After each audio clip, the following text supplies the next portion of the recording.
Alors je vous propose un corrigé en vidéo d'un sujet de colle que j'ai donné cette semaine, donc semaine 24, qui va vous permettre de voir un petit peu le type d'exercice et la rédaction qu'on vous demande pour l'inégalité des accroissements finis. Bon, ça vous aidera pour le devoir à la maison, pour éventuellement d'autres colles, et puis surtout pour le devoir surveillé, que vous ayez une idée des erreurs ou pas à faire.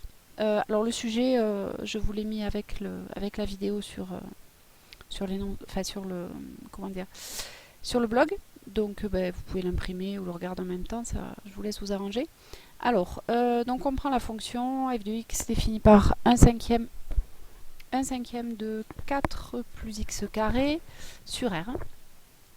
Et la première question, c'est justifier que la fonction est classée infinie sur R. Alors, comme d'habitude, pas de panique, être de classe c'est infini, enfin quand il n'y a pas de problème, il n'y a pas de problème. On ne vous demande pas est-ce qu'elle est continue à un endroit particulier ou quelque chose comme ça. On vous demande juste est-ce qu'elle est continue. Donc, est-ce qu'elle est c'est infini? Donc pour ça, on utilise les théorèmes généraux.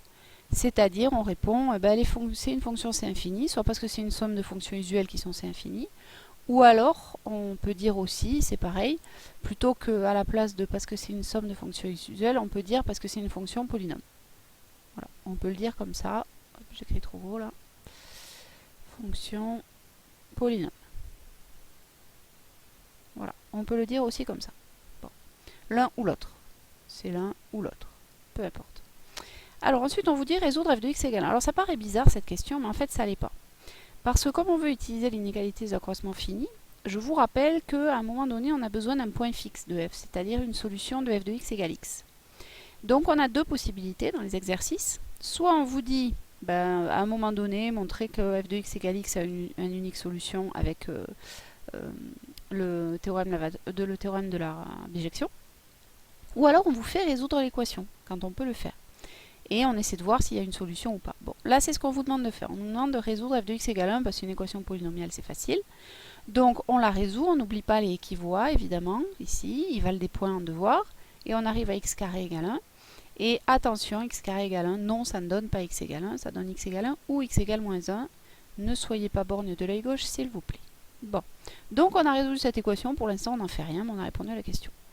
Ensuite, on demande le tableau de variation de f, avec limite et extréma. Alors, bon, elle fait une fonction polynôme, elle est c'est infini, tout va bien, on la dérive, ça donne 2/5 de x.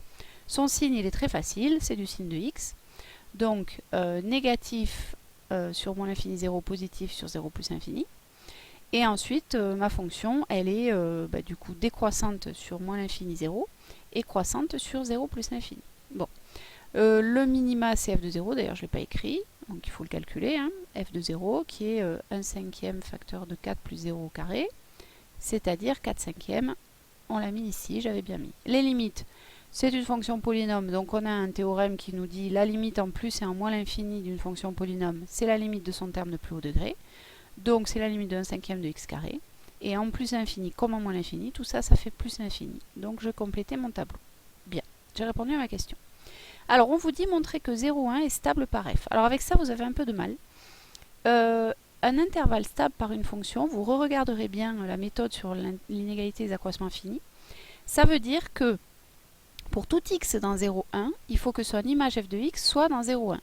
Ce que l'on peut écrire sous la forme que j'ai écrite dans l'énoncé, parce que les élèves ne comprenaient pas, donc je l'ai écrit. Attention, devoir, je ne le réécrirai pas, hein, ce que ça veut dire. Ça veut dire f de l'intervalle 0,1, l'intervalle image de 0,1, c'est inclus dans l'intervalle 0,1 lui-même. C'est pas forcément égal, hein, ça peut être un intervalle plus petit, mais il doit être contenu dans l'intervalle 0,1. Alors pour faire ça, on a plusieurs façons. Ou bien on peut utiliser le théorème de la bijection, calculer f de 1 et se dire, voilà, j'ai une fonction qui est bijective de machin sur bidule, voilà. Ou alors on peut aussi, ça dépend, hein, faire par inégalité successive.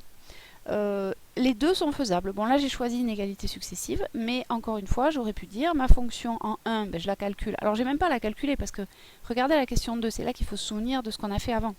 On a dit f de x égale 1 pour x égale 1 ou moins 1. Donc, on sait que f de 1, ça vaut 1.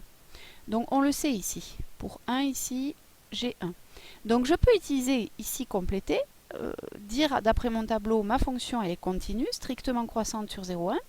Et f de 0,1, c'est 4/5 1. Donc f de 0,1, c'est bien inclus dans 0,1. Je peux le faire. Je l'ai écrit à l'oral, mais je l'ai dit à l'oral, mais on peut l'écrire. Moi, j'ai choisi une autre méthode. J'ai fait des inégalités successives. Donc x entre 0 et 1, ça veut dire que x carré est entre 0 et 1. Attention, c'est pas un équivalent, parce que x carré entre 0 et 1, en fait, ça veut dire x entre moins 1 et 1. Bon. Donc soit je rajoute, enfin voilà, c'est pas un équivalent, mais j'en ai pas besoin. Donc x carré entre 0 et 1, ça veut dire, je fais mes inégalités successives, j'arrive à la fin à f de x entre 0 et 1. Alors pourquoi entre 0 et 1? Parce qu'ici, en fait, j'ai f de x entre 4 cinquièmes et 1.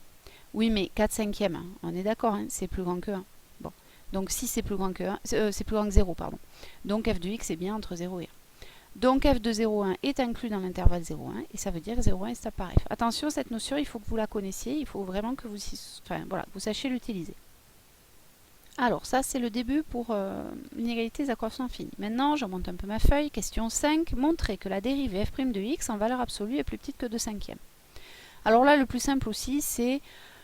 Alors soit on peut avoir des valeurs d'f' de x, étudier f' de x, mais pour ça il faudrait la redériver. Soit on fait par inégalité successive, et ça marche souvent très bien. Si x est entre 0 et 1, 2 cinquièmes de x est entre 0 et 2 cinquièmes. Pof. Donc valeur absolue de f de x, donc f de x pardon, est entre 0 et 2 cinquièmes.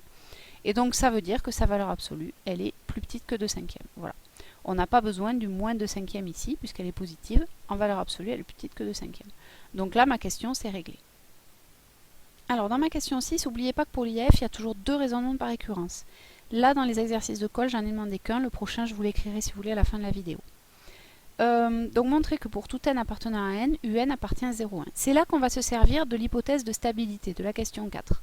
Parce que comme c'est par récurrence, il va falloir que je montre qu'à chaque fois que un est dans 0,1, le terme suivant, qui est défini par un plus 1 égale f de un, est bien dans 0,1 aussi. C'est pour ça que j'ai besoin de cette stabilité.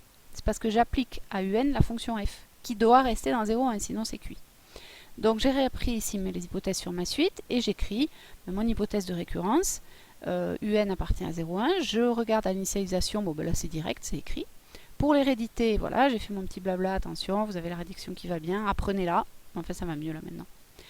Je prends mon hypothèse de récurrence, un appartient à 0,1, et c'est là que je dis, comme je sais que l'intervalle 0,1 par f il est stable, c'est-à-dire f de 0,1 inclus dans 0,1, ça veut dire que pour tout un appartenant à 0,1, f de un y appartiendra aussi. Or je sais que un appartient à 0,1. Donc f de un appartient à 0,1, c'est-à-dire f de un c'est un plus 1. un plus 1 appartient à 0,1. Et donc Pn plus 1 est vrai. Vous voyez, c'est une hérédité qui n'est pas très compliquée quand même. Si on a fait la stabilité avant, c'est pas compliqué. On vous demandera toujours de faire la stabilité avant. Et donc, d'après le principe de récurrence, un est vrai. Soit vous me dites Pn est vrai pour tout n, soit un appartient à 0,1. Attention, attention, vous l'oubliez souvent. Dans la conclusion, il faut le dire que c'est pour tout n appartenant à n. Attention. Il ne faut pas l'oublier, parce que sinon ça ne servait à rien. Si je l'ai pour un, je l'ai pour un, mais là je l'ai pour tous. Il faut l'écrire. Question 7. Voilà où on utilise l'inégalité des accroissements finis. Et la question 2, bah oui. Alors on déduire un encadrement. Alors, attention important, pour utiliser l'inégalité des accroissements finis, il faut plein d'hypothèses, et donc il faut toutes les réécrire. La première, c'est que ma fonction doit être dérivable. Alors sur R ou sur 0,1, c'est pareil, puisqu'on est sur l'intervalle 0,1, vous pouvez le dire. L'un ou l'autre sera juste. Il faut que sa dérivée, elle soit bornée, n'oubliez pas. Alors là, ce que j'utilise, c'est plutôt la version 2 de l'inégalité de l'accroissement fini. C'est celle qu'on utilise le plus souvent quand même. Donc elle est bornée en valeur absolue par 2 cinquièmes. Et attention, sur l'intervalle 0,1. Ce qui fait que mon inégalité des accroissements finis, je ne vais l'utiliser que sur 0,1. C'est pour ça qu'il faut que je rappelle que mon point fixe, il est bien dans 0,1. f de 1 égale 1 d'après la question 2, et que mes un, ils appartiennent à 0,1 pour tout n, parce que sinon je ne pourrais pas utiliser cette inégalité des accroissements finis. Je vous rappelle, c'est dans un intervalle particulier. Donc je prends mon IAF avec, alors mon IAF, elle dit f de b moins f de a, en valeur absolue, plus petit que la borne de ma dérivée fois b moins a. Donc je prends b égale un, et je prends a égale le point fixe, c'est-à-dire a égale 1. Mais pour ça, il faut que je me souvienne que c'est un point fixe. Il faut que je me souvienne de ça, que j'ai fait à la question 2. Donc j'écris mon inégalité des accroissements finis, je remplace f de un par un plus 1, je remplace f de 1 par 1 parce que c'est un point fixe, encore une fois, je tourne toujours autour mais c'est hyper important, et ça me donne un plus 1 plus petit que 2 cinquièmes de un, c'est un 2 cinquièmes ici. Et en fait ça c'est important si on le comprend bien, ça veut dire qu'au fur et à mesure où je vais avancer dans ma suite, l'écart entre un terme et 1, il va être toujours plus petit que 2 cinquièmes de l'écart entre le terme précédent et 1. C'est-à-dire que les écarts de un par rapport à 1, ils sont de plus en plus petits. Et c'est pour ça qu'après, on montre que la limite de un, c'est 1. Bon, mais ça, on va le faire après. Pour la question 8, alors, on vous dit pour la question 8, on admet que la valeur absolue de un-1 est inférieure ou égale à 2/5 puissance n. Alors, en devoir, vous aurez à le démontrer. Et c'est encore une récurrence. Donc, je ne le fais pas là, je fais la fin de la question. Et ensuite, en dessous, je vais vous la faire, la récurrence, pour que vous vous rappeliez comment on l'a fait. Donc, la question 8, normalement, c'est une vraie question. C'est montrer que valeur absolue de un-1 est plus petit que 2/5 puissance n pour tout n appartenant à n et c'est une récurrence. Et ensuite, on détermine la limite. Alors, moi, je parle juste de la fin pour déterminer la limite. Mais on va utiliser le théorème des gendarmes. On dit la chose suivante. Alors, j'ai pas forcément mis dans l'ordre, mais c'est pas très grave. On sait que un, alors j'ai mis un petit bout d'ailleurs du travail à faire, enfin du travail qui a été fait dans le on admet que un-1, donc c'est plus petit que 2/5 puissance n, valeur absolue de u0-1. En fait, c'est ça qu'on montre par récurrence. Mais comme u0 est entre 0 et 1, comme je l'ai écrit ici, ça veut dire que u0-1 est entre -1 et 0. Donc en valeur absolue, u0-1 est plus petit que 1. La valeur absolue, c'est la distance à 0. Voilà. Donc, du coup, eh ben, ça, c'est plus petit que 1. Donc 2/5 puissance n fois un truc plus petit que 1, c'est plus petit que 2/5 puissance n. Voilà pourquoi on arrive ici. Bon. Donc maintenant, on dit quoi? On dit la limite de ce truc, c'est quoi? Eh bien, puisque 2/5 c'est plus petit que 1, sa limite lorsque n tend vers plus infini, c'est 0. Ça tend vers 0. Ma valeur absolue, par définition, elle est coincée par un truc plus grand que 0. Et donc, d'après le théorème des gendarmes, eh ben, la valeur absolue du n-1, elle va tendre vers 0. Lorsque n va tendre vers plus infini. Autrement dit, l'écart entre un et 1 tend vers 0. Donc ça veut bien dire que la limite de un, c'est 1. Donc voilà pour cette partie. Ensuite, alors je vais vous écrire la récurrence. Alors la récurrence est la suivante. Donc la Pn, c'est valeur absolue de un-1 inférieure ou égale à 2/5 puissance n, valeur absolue de u0-1. En fait, c'est ça que vous auriez à montrer. L'initialisation, donc on le montre pour n égale 0, et bien 2/5 à la puissance 0, ça fait 1. Donc on a bien valeur absolue de u0-1 qui est inférieure ou égale à une fois valeur absolue de u0-1. Bon, c'est égal, donc c'est inférieur ou égal. Donc P de 0, elle est vraie, c'est évident. Enfin évident, il faut l'écrire quoi. Maintenant pour l'hérédité. Alors je vais faire vite parce qu'il ne faut pas que ma vidéo dure trop longtemps, sinon je vais être coupée. Donc Pn vrai, on va dire, implique Pn-1. Il faut bien l'écrire, hein, mais là je vais vite. Voilà.